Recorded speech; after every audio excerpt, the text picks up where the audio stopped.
बिस्मिल्लाहिर्रहमानिर्रहीम। अस्सलाम वालेकुम नाज़रीन, मैं जी ये साकियों आज 30 जून 2023 के दिन सुबह के 8 बजने वाले हैं। नाज़रीन, तमाम दरियाओं का डाटा आपसे शेयर कर देता हूँ और साथ मौसम के हवाले से भी मैं आपको अपडेट करता हूँ। आप सबसे गुजारिश है, जो नए दोस्त अब मेरे यूट्यूब चैनल चश्मे साकी पर या फेसबुक पेज पर मौजूद हैं, उन सबसे गुजारिश है कि इसको सब्सक्राइब करें और फॉलो करें। बहुत शुक्रिया।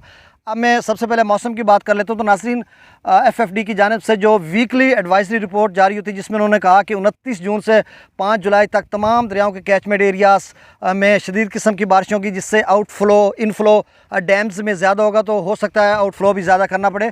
दरियाओं के तमाम कैचमेंट एरियाज़ का मतलब यह है कि जहाँ से छोटे मोटे नदी नाले निकलते हैं और फिर एकदम डैम्स में वो आते हैं और उसके बाद फिर दरिया अपना रूप धार लेता है, वैसे तो ये उन इलाका जात में बारिश होगी। और बाकी पाकिस्तान मेट्रोलॉजिकल डिपार्टमेंट की तरफ से कोई इस तरह की अभी नहीं आई कि क्या सूरत हाल रहेगी बाकी खैबर पख्तूनख्वा, पंजाब या दीगर इलाकों में। लेकिन आज भी कुछ बारिश हुई है वस्ती पंजाब के मुख्तलिफ इलाकों, जंग या ऊपर सरगोदा के इलाकों में हल्की बारिश हुई है। तो अब कहा नहीं जा सकता कि अगले 5 रोज़ में क्या सूरत हाल रहेगी, कि अगर इस तरह से PDM पंजाब या PDM खैबर पख्तून या PDM सिंध की तरफ से कोई अलर्ट जारी होता है, नोटिफिकेशन जारी होता है, या पाकिस्तान मेट्रोलॉजिकल डिपार्टमेंट की तरफ से कोई नोटिफिकेशन या NDMA की तरफ से कोई जारी होता है, तो फिर आपको आगाह करेंगे कि क्या सूरत हाल रहेगी। ये मौसम की बात थी। अब मैं दरियाओं का डाटा आपसे शेयर कर देता हूँ। साथ एड में मैं तबसरा भी करूँगा कि दरिया चनाब के नाज़रीन जो हैं, इस वक्त दरिया चनाब दरिया चनाब रावी जेहलम जो कि मुश्तरक यहाँ पे बह रहे हैं, जहाँ पे मैं मौजूद हूँ, बिल्कुल यहाँ पे मैं अपना हाथ भी डुबो सकता हूँ। तो यहाँ पर क्या सूरत हाल है, कबीर वाला में कितना पानी है और हेड त्रिमु ब्राज से कितना पानी इस वक्त अखराज उसका हो रहा है, और खान की मराला खान की कादराबाद में क्या सूरत हाल रहेगी, अगर और आगे पांजनाथ पर क्या सूरत हाल रहेगी। क्योंकि पांजनाथ पर कुछ दोस्तों ने उधर से कॉल की थी, मेरे ख्याल में रहीम यार या कहीं इस इलाकों में से, कि उन आबासी पांजनाथ कनाल में पानी नहीं आ रहा, तो पानी की कमी की वजह से वहाँ पर पानी नहीं जा रहा था। तो अब जो भारत की तरफ से पानी आया बारिशों की वजह से, मराला खान की कादराबाद अब त्रिमु पे पहुँच रहा है और त्रिमु से आगे अब मुल्तान तक पहुँच चुका है। तो अगले 1-2 रोज़ में हेड पांजनाथ पर पहुँचेगा और पांजनाथ पर भी अखराज में इजाफा हो जाएगा, और फिर आपकी जो नहरें अब्बासिया कैनाल या पांजनाथ कैनाल या दीगर कैनाल्स हैं, उनमें भी पानी की मिकदार में इजाफा हो जाएगा। तो अब मैं डाटा आपसे शेयर कर देता हूँ, बाद में थोड़ा तबसरा कर लूँगा।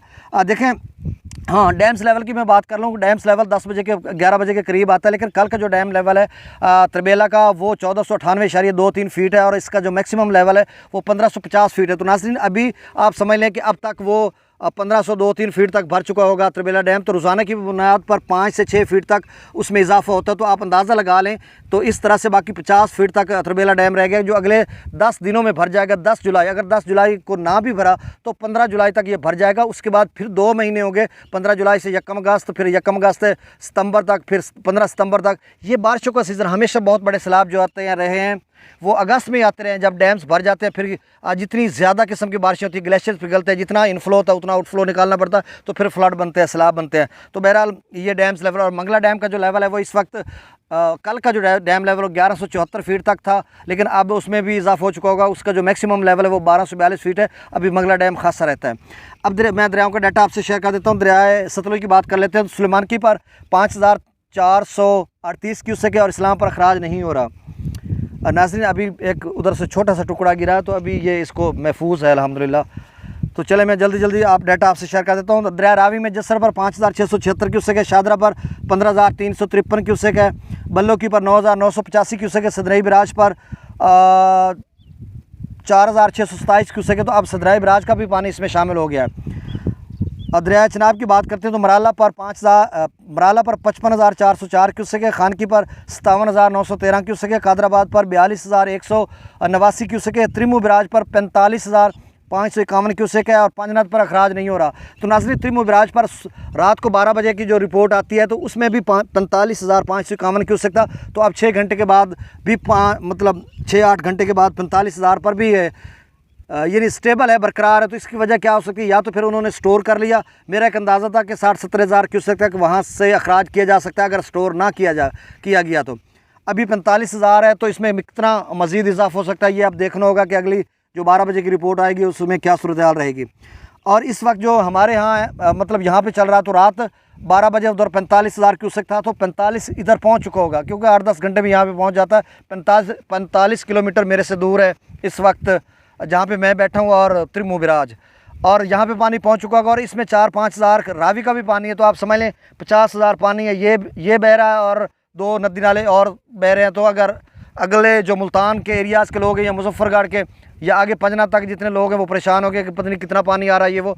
मैंने आपको किनारे पे बैठ के बता दिया कि अभी किनारा जो इसका मेन किनारा है वो भी 2 फुट तक नीचे है, तो आप समझ लें कि इतना ही पानी थोड़ा बहुत और इजाफा होगा।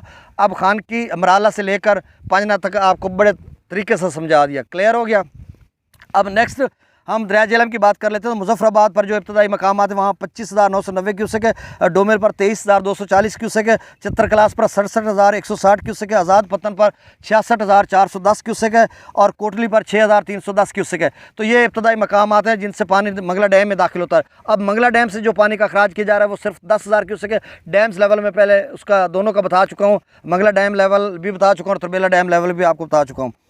अच्छा, मंगला डैम से जो अखराज किया जा रहा है वो 10,000 क्यूसेक है, रसूलपुर से अखराज नहीं हो रहा। और आखिर में दरिया सिंध की बात कर लेता हूँ, उसके बाद जो दोस्तों की कॉल्स आई उस हवाले से मैं आपको अपडेट करता हूँ कि वो क्या तबसरा लेने जा रहे थे और मैं आपको क्या बताने जा रहा हूँ। सकरदू पर इस वक्त जो पानी का अखराज है वो 1,13,600 क्यूसेक है, पी ब्रिज पर 1,83,100 क्यूसेक है, बिशाम पर 2,14,800 क्यूसेक है, तरबेला डैम से जो अखराज किया जा रहा है वो 1,56,700 क्यूसेक है, काबुल दरिया में 73,500 क्यूसेक है, कालाबाग पर 2,19 क्यूसेक है, कालाबाग पर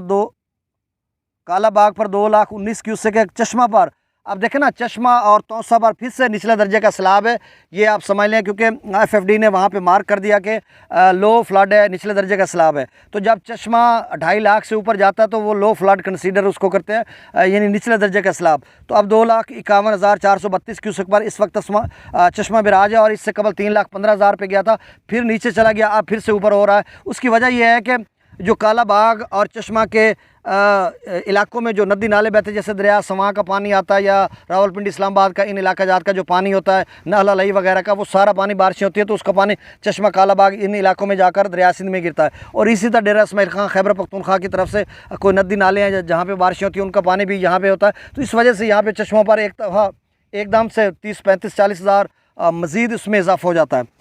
तो आगे तौसा पर 1,73,317 क्यूसेक है, 1-2 दिन तक 1,69,000 पे रहा, फिर 1,71,000 पे रहा, अब 2,000 का इजाफा हुआ, 1,73,317 क्यूसेक है। अब तौसा कहाँ पर जा सकता है, अब ये देखना होगा 2 लाख से ऊपर कितना जाएगा ये अभी देखना होगा। गुड्डू पर 1,28,647 क्यूसेक है और सखर पर 63,550 क्यूसेक है, कोटरी बराज पर अखराज नहीं हो रहा। तो नाज़रीन मैं तबसरा ऐसे मुख्तसर करता हूँ, वीडियो लंबी होती जा रही है कि देखिए बहुत सारे लोगों की कॉल आई, चाचना शरीफ से कॉल आई, घोट की सिंध से, कंदकोट से, सखर से, बहुत सारे लोगों की कॉल्स आई और वो पूछ रहे थे कि हमारी मूंगी की, तिल्ली की और बहुत सारी फसलें, कपास की भी उन्होंने काश्त की हुई है, तो वो पूछ रहे थे कि अब क्या बनेगा। एक दोस्त ने कहा कि मेरे 10 दिन के बाद मूंगी तैयार हो जाएगी, तो फिर क्या सूरत आ रहेगी। देखिए मैंने कहा भाई देखिए कल किसने देखा, जो एक्सपेक्टेशन है वो जिस तरह से हम बता रहे हैं आपको वही है। अब देखें ना, निचले दर्जे का सैलाब है तो मतलब अब तौसा 2 लाख 2.25 लाख पर जाता है और इसके साथ 40-50 हज़ार ये पानी चनाब का भी मिल जाएगा आगे पंजनाथ से आगे अलीपुर के साथ मुजफ्फरगढ़ के इलाके में। तो ये कुल मिलाकर 2.5 लाख उस पर बन सकता है। गुड्डू बिराज पर 2.5-3 लाख की पोजीशन बन सकती है। अगर कोई सुलेमान का भी जो FFD ने रिपोर्ट वीकली अगले 7 दिनों की एडवाइजरी जारी की, उसमें उन्होंने कोई सुलेमान का भी जिक्र किया कि वहाँ पे भी शदीद किस्म की बारिशें होंगी। तो अगर वहाँ पे बारिश होती तो उनका पानी भी साथ मिल जाएगा राजनपुर का, तो फिर गुड्डू 3 लाख पे भी जा सकता है, यानी 2.5 से 3.25 लाख। अब 3 लाख कोई इतना ख़तरे वाली बात नहीं है, वो दरिया सिंध बहुत बड़ा दरिया है, 2.5 से 3 लाख उसके अमूमन बेड में रह जाता है। जैसे 50,000 अभी इसमें 70,000 आए तो इससे ऊपर निकलेगा, कम से कम 70-80 हज़ार तो फिर ऊपर निकलेगा। तो इसी तरह दरिया सिंध बहुत बड़ा दरिया है, लेकिन उनके लिए मसला होता है जिनके नदी नालों से पानी निकलकर उन नशेबी इलाकों में जाता है जहाँ पर उनकी फसलात वगैरह काश्त की होती है उन्होंने। चूँकि आजकल बेरोज़गारी है, महंगाई बढ़ी है और लोग वहाँ पर उनको आबादकारी करके वहाँ पे भी काश्त कर देते हैं कि जी दरिया बहुत काम आते हैं, इस वजह से वो लोग परेशान हैं। अलबत्ता जो ऊपर सतह है, पक्की ज़मीन है जो दरिया से ऊपर है, यानी प्रोटेक्शन बांध के साथ है, तो वहाँ पर पानी का भी ख़तरा नहीं है। वो तो 5 लाख या 4 लाख से ऊपर जाएगा, फिर ऊपर निकलेगा या बांध के साथ टकराएगा तो फिर उसका अल्टीमेटली उसका नुकसान हो सकता है। अभी नहीं, उन लोगों के लिए देखिए मैं आपको बता दूं कि दरिया सिंध का जो पानी है वो तकरीबन 2 लाख से 3 लाख के दरमियान अब बहेगा, इससे कम नहीं होगा। अब ये ज़हन में रख लीजिएगा कि निचले दर्जे का सैलाब होता रहेगा। अभी 1,57,000 क्यूसेक वहाँ से जो है तरबेला डैम से निकाला जा रहा है और 73,000 क्यूसेक काबुल दरिया का है। तो ये कुल मिलाकर फिर से 2.25 लाख बन गया। फिर आगे कालाबाग चश्मा पर और नदी नालों का मिल गया, फिर 3 लाख बन गया। तो मतलब आप समझ लें कि यहाँ तक इतना लेवल इसका 2.5 से 3 लाख तक चलता रहेगा। लेकिन 15 जुलाई को जब अगर आपका डैम भर जाता है तरबेला डैम, तो उसके बाद फिर आपके लिए ख़तरनाक सूरत हाल बन सकती है कि फिर कितने ग्लेशियर्स पिघलेंगे, कितनी बारिशें पीछे हो गए दरियाओं के कैचमेंट एरियाज़ में, और बशाम या स्कर्दू या पी ब्रिज वहाँ से पानी कितना इनफ्लो होकर डैम में दाखिल होगा, फिर उतना निकालना पड़ेगा। तो फिर 1.5 माह इनके पास होगा, यानी 15 जुलाई के बाद फिर अगस्त का सारा महीना, चूँकि अगस्त में बहुत बड़े सैलाब आते हैं, 2010 का सैलाब आया सिंध में, या 2014 का 6 सितंबर को आया दरिया चनाब में।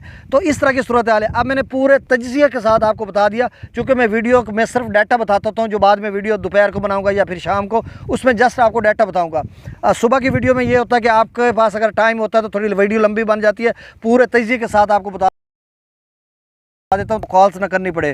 तो अब जो मेरे इस YouTube चैनल चश्मे साकी पर नए दोस्त अब हैं, उनसे भी गुजारिश है इसको सब्सक्राइब करें, बहुत शुक्रिया। और जो फेसबुक पेज पर नए दोस्त अब हैं चश्मे साकी पर, वो भी उसको फॉलो करें, बहुत शुक्रिया। मुझे इजाज़त दीजिए।